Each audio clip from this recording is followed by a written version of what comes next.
Guys, আমি এখন হেঁটে হেঁটে যাচ্ছি, কারণ বিয়ের আগে যে সাইকেলটা ছিল অনেকদিন চালানো হয়নি। আর আমাদের এখানে ব্রিজের অবস্থা সেরকম ভালো না, জন্য গাড়ি নিচ্ছি না, থুয়েই যাচ্ছি ইচ্ছা করে, যে অনেকদিন তো হাঁটিনি, তো একটু যাই। স্নান টান সেরে নিয়ে এখন যাচ্ছি কোথায়, আমার স্টুডেন্টের বাড়ি।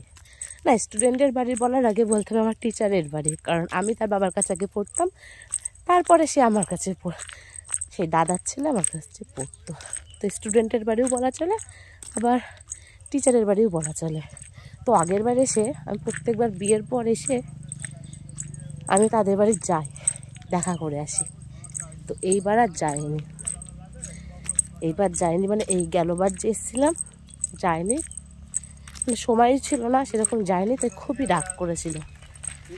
তো আজকে আমার বাড়ি চলে যাওয়ার কথা ছিল, কিন্তু বাড়ি যেহেতু যায়নি তাই ভাবলাম যে যাই একটু যাই ঘুরে আসি। তারপর স্নান টান সেরে এই মিনিট 20-এর মধ্যে পৌঁছে যাব। তাই ভাবলাম তাহলে একটু হেঁটেই যাই, নিজের গ্রামের সৌন্দর্যটাকে উপভোগ করতে করতে। ঠিক আছে, ওখানে গিয়ে দেখা হচ্ছে।